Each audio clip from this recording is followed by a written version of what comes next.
Siege building is a game mode which adds building and strategy elements to Unreal Tournament 4. The goal is to destroy the enemy core.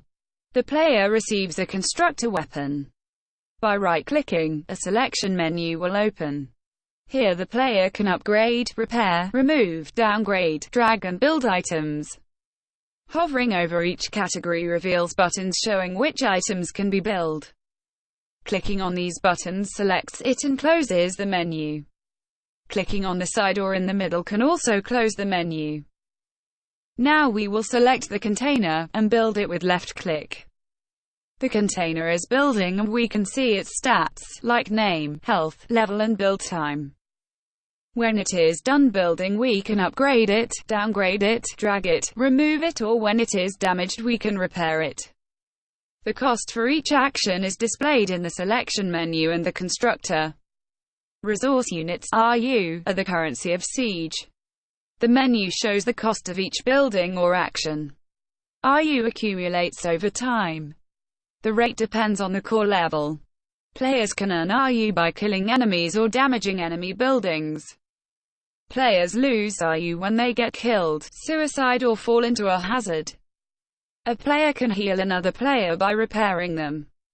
A player can also pass along RU to another team member by upgrading them. This is useful for building something expensive, for example. The first thing to do when the match begins is to collect all the RU gems laying around. Use the collected RU to upgrade the core so the RU regenerates faster. Now build a supplier to get weapons and upgrade it for more weapons. The first supplier will be immune to damage for 5 minutes. Then build a container to increase the team's RU limit by 50. Upgrading a container will add 50 RU on each level. The next phase is to build the base fortifications and attack the enemy. Damaging an enemy building is safer than killing enemies and rewards the player with RU depending on the damage. This is known as leeching. If a building has been leeched, it will show it on their stats. For this reason it is important that the player carefully thinks where to place a building, as enemies might use the sniper rifle to leech RU off buildings. 10 minutes into the game a big RU crystal will spawn. This crystal will award plus 500 RU on pickup. After picking it up it will respawn every 3 minutes. The game ends when either the core is destroyed or the time limit is up and one team has more score than the other. If it is a draw, then the game goes into overtime and the core can't be repaired anymore.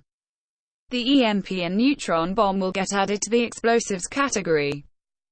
The EMP disables enemy buildings for a period of time and the neutron bomb destroys everything in its radius. Warheads are an essential part of Siege. They are the most powerful weapons a player can get. A level 5 warhead will damage a core for about 20%. This power comes with a cost, however, as building warheads takes time, costs a lot of RU and they are easy to destroy.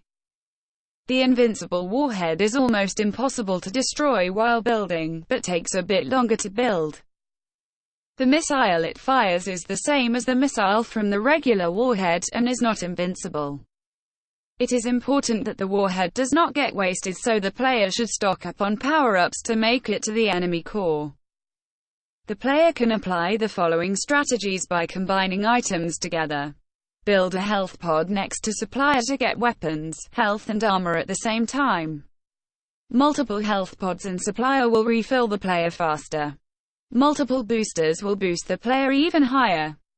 Combine a container with a protector or mine to automatically heal the items. Place a booster next to a teleporter to boost out of the other teleporter. A teleporter can also be placed in areas like lava or toxin while players wear asbestos or toxin suits. Super mines can be placed at map teleporters like in CTF face.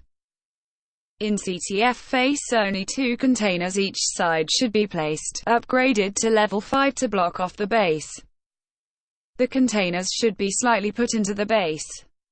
They should not be visible for attackers to prevent leeching. Then one booster should be placed just above those containers. Again, out of sight of the enemy. This will help reduce the enemy from blowing up the boosters.